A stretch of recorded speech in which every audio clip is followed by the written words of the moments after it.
So Reza come to us. We had a phone call from a vet in Strathfield, Strathfield in Bendigo.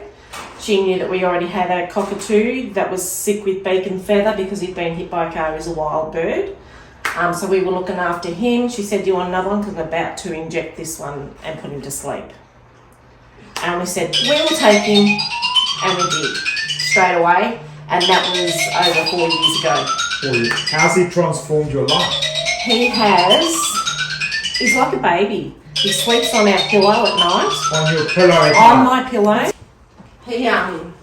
So he sleeps on your pillow at night? Yeah, he does a little tap dance next to my ear. And so I get him, and this cage sits on the floor on a plastic mat with paper towel. And so I put him on the cage. He poops, does his little ballerina stretch, and then goes, nyeh, nyeh, to get back on the bed. That's amazing. So you actually know him very well. Yeah, but sometimes he can't wake me up and I might get a poop in my ear. Yeah, that's not very nice. So the last 4 years have Lovely. been, what do you think his quality of life's been like? Perfect.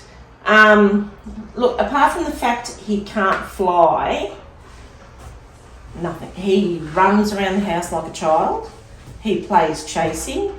He bangs cupboard doors for attention. We've just moved to a property where there's wild cockatoos, and he goes outside on the veranda.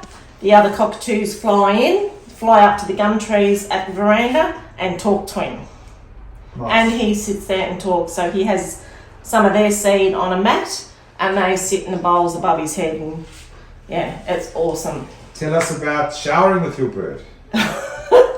He's a nut. Getting personal now. I think he's a bit of a pervert.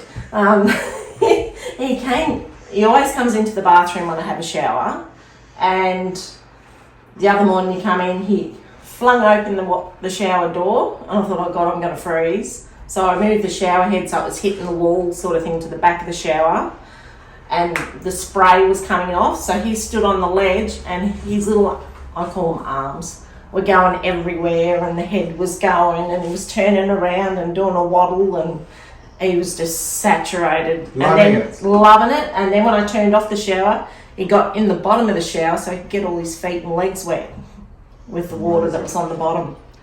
Yeah. So how long have you had him now? 4 years.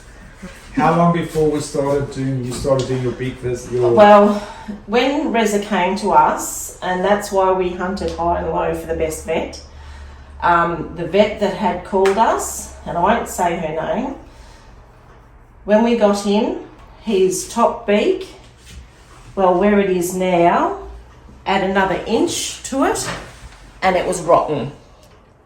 And he was quite distressed because his elderly owners had died, and a neighbour had actually taken him on, and that's why he was getting euthanized, because the neighbours didn't like the bird being down in a chook pen. So he's probably been living with beak and feather for his whole life. We've got no idea of his history. All we know is his name's Reza.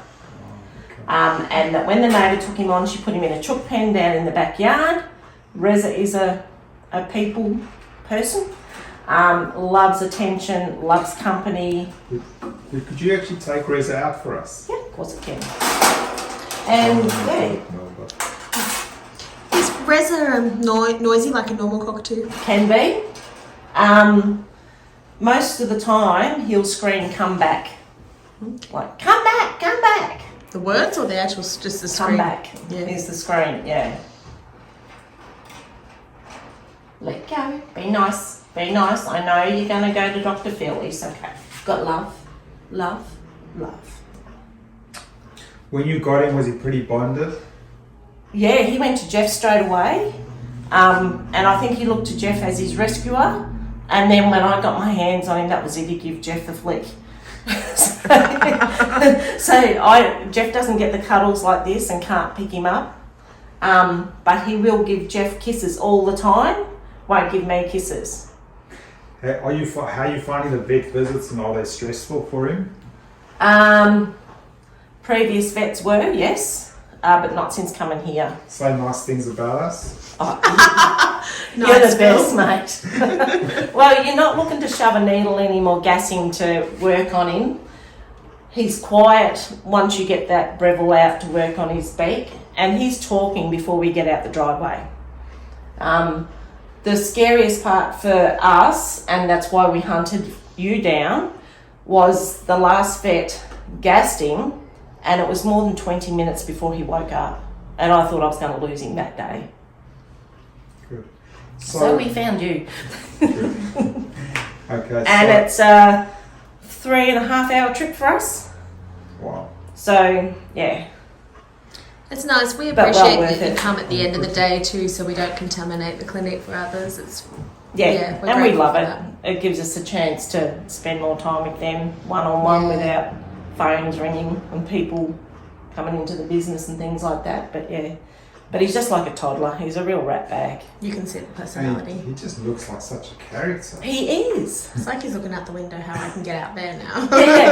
Yeah, like he's going to fly. Nice. Yeah, Did you rat bag? So